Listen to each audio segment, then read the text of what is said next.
Hello, welcome to ICT. I'm going to be covering all the criteria. If you look at the tabs at the bottom of the screen, I'm going to cover all the criteria for the functional skills level 1 and level 2 exams. This is for Pearson's and City and Guilds. So let's get started. First thing you're going to do is receive this spreadsheet in your exam. And for City and Guilds, you may have to upload this, but we can talk about that later on in the programs. So what the exams won't ask you to do is format the page. You'd be expected to do this. So if you don't do it, you're going to lose a lot of points. So we're making it fit for purpose. Now we can see there's a lot of hidden data. So if we look down here where the cursor is showing you 45 Holborn Lane, I can see it's squashed. Watling Road is squashed. Therefore the column's not resized properly. We can see we have hashtags in column A and column K, and this just denotes there's numerical data in there, that the column width is not large enough to accept the data, so it needs to be increased. So the first thing we're going to do, and some of you would have to amend column sizes. We can also see that there are row sizes that are inconsistent as well, row 6 and 10. Now some of you to amend these may, if we look at column E, left click on the letters at the top, and some of you may left click and hold and drag to open up the column to a specific size that you set. That's fine. I'll just use the undo key to go back. Some others may hover between the letters at the top again and double click, and that will set it to the widest text that's in that column, which happens to be Simone Wheel Avenue or Watling Road. However, I'm going to show you a different way, because in the exam it's time consistent and we don't want to miss any columns, because in doing them individually you may miss a column. So if we come up here to the top left hand corner beside the A and just above the 1, if you click in there you highlight the whole page. What we can do now is hover between any of the letters. Doesn't matter which column we're trying to size. If you hover between any of them and double click, it will open up all the columns to the appropriate width. So you can't miss one as such. Now, whilst it's still highlighted, you can do the same with the rows. So if you hover between any of the rows, any of the numbers on the left, and double click, it will amend all the row sizes to the appropriate size they should be. So once that's done, let's click on the screen anywhere, just to get rid of the shaded bit, because if you accidentally press delete, you will delete everything that's shaded. But if you do that, we can always use the undo button and go back. So, excuse me, we've done columns and rows. Now we're going to look at headings. Now, specifically for Pearson's exams, they have a format where they expect all the main headings to be the largest thing on the page, and the subheadings to be at least 2 sizes less, and all the rest of the data to be 1 size less than that.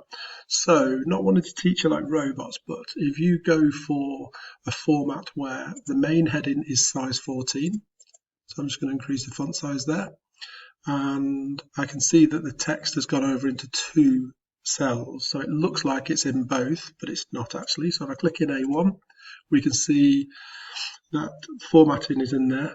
But if I click in B1, there is nothing in that cell. Have a look in the taskbar.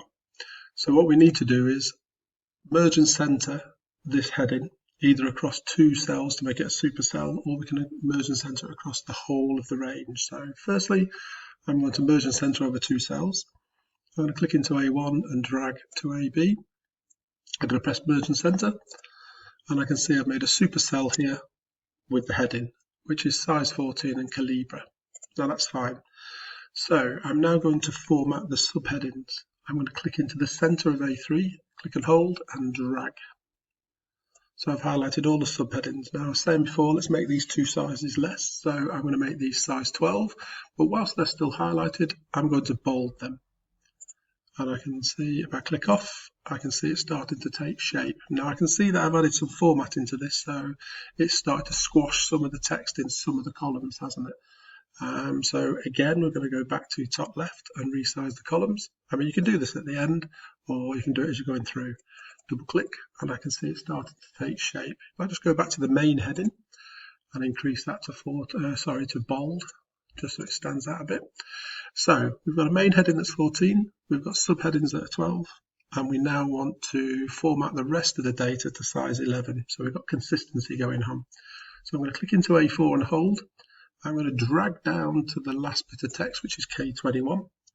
And I'm going to I can see it says 11 up there, and I can see these are not 11. So if I just click out of them again and show you, that's 12. That's 11, but a different font style than the rest of it. So I just want to make them all consistent. There's a couple of ways we could do this. We can do it the fast track way, which is nice, but also later on you're going to get used to this formatting tool in Word and PowerPoint. So what we could do is click into, say, this one here, 16 Town Lane. I want Calibra, I want 11 for everything. So I'm going to press Format Painter, and then wherever I click now, it will copy the format from the cell I've just left. So Town Lane is now the same, Holborn is now the same as Town Lane. I could carry on and do them individually as I go around, but a quicker way would be to highlight all the text and come up here and set it up here. So I'm just going to click back into Calibra to prove it. I'm going to click back into 11 to prove it.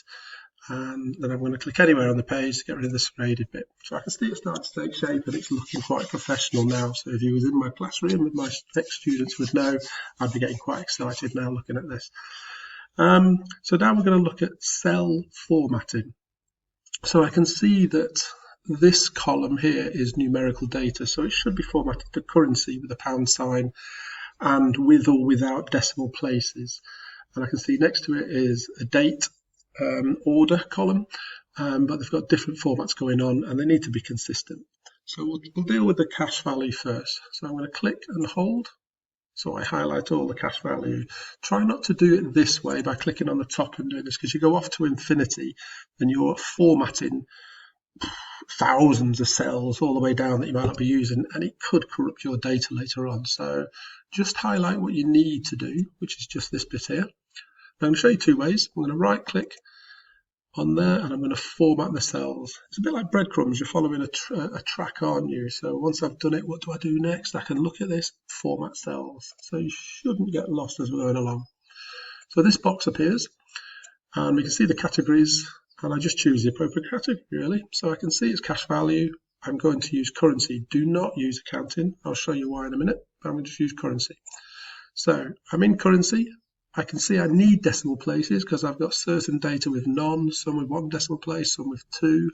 So if I have any decimal places with currency, then all of it needs to have decimal places. It needs to be consistent. So I'm going to keep the 2 decimal places. I can see actually here in symbol, I think when we're in the college, this won't happen, but I can see here it says there is no symbol, so it's jumped out. So I'm going to use the drop down, come past all these different currencies for different countries. I'm going to come down past all the dollars till I find the pounds. And there we go. I find the English United Kingdom pounds. And I'm going to press on that. I'm going to press back on currency because I know it skips out sometimes. So I'm happy. I've got currency. I've got 2 decimal places. I've got pounds. I'm going to say, OK, everything looks hunky-dory. So I'm going to click off again. So in case I press delete, don't delete anything that's shaded. So now I'm going to move on to join dates. I'm going to highlight the data. I'm going to show you a different way of getting the drop down this time. So if you come up to here, I'm going to click on the little box at the bottom in the number section, and I'm back to the same box before as I had before. So you choose whichever way you want. You can either right click on the shaded area and get this box, or you can come up here. So I want date order. Now in the exam they'll tell you what date order do you want. They may say 2 digits for the day, 2 for the month, 4 for the year. I don't know what they're going to ask you, but you would follow whatever they say and you choose the appropriate one. However, if they don't ask or tell you anything, then you choose one which is appropriate. Yeah. So I'm just going to choose 2 digits for the day, 2 for the month, 4 for the year. And I can see everything's now hunky-dory. This is good. Now you may have a column that's in percentages. This one's just points, so this one's fine. You may have a column that's in percentages. Now just be aware of, do I need decimal places with my percentages? So if it was a school survey saying 26% people said they like school, I don't think we'd be going that in depth to say 26.2% said. So most percentages would be 0 decimal places. So just be aware and have a play. Right, The next thing we're going to look at is put some grid lines on here and some shading just to tidy it up a bit. Now I'm going to highlight the data. Here are your borders and grid lines. Now there is an array of them, so I would have a play with these, play around with them, and like an iPad, see what all these icons do. So the only two in the exam you're going to use, I would have thought, would be all borders, which is this, or you may just use, if I take them off, you may use a thick border. Now you choose, but definitely I would advise putting grid lines in. So shading. I'm going to highlight the subheadings. I'm going to put it where my paint pot is, put in some shading. So I'm going to put a not too dark a colour in there, but a strong colour so I can still see all the data. I'm going to highlight the text underneath, and I'm going to put a lighter colour in there just so it's consistent with the data, but it just stands out a bit more. Now, there's a lot more you can do with this. This is just a quick intro, and I want you to have a play. I can also see I've got some data here that's misaligned. So if I was to click in there, I can come up to my horizontal alignments, which if you look at the data at the bottom, 532, when I press on the left align, it goes left. Press on that to the right, I want it in the center. Now the ones above are the vertical alignment. So if I just open up a row, I'll show you what I mean. So we can see at the moment, this data in this cell is right aligned and to the bottom. So if I center align it, and then vertically, I can put it in the middle of that cell or the top of that cell. So again, have a play with this, but just make it consistent. And because it's numerical data, for me, I think numerical data looks better in the center aligned. It's easier on the eye. So I'm going to highlight these, and I'm going to put them at center aligned. When I amend the row, everything's looking nice. So that's formatting. It's quite quick. I apologize for that. But what I would advise is have a play with these tools. If you hover on things, it will give you an explanation of what to do. Now we have text tools here, bold, italic, underline. So I could shade this, I could put it in a different font size, but at the end, it has to be consistent and fit for purpose. It's not, does it look good to me? Will it be accessible to your audience? That's what you're thinking about. So I was talking about currency before, wasn't I? So I can see here, if I just click in £31.13, some people may press on this currency sign here and they'll go for the English pounds. Now what it actually does, it puts it in accountancy format, and that's not what we're doing. So you would lose points for that. You can see the difference between the currency and the accountancy one. So as I've said before, I'm just going to go undo that. I would leave it with currency. I'm just going to amend these two, so tidy them up a bit before you lot tell me off. And if you look at it now, it does look fit for purpose. It's quite good.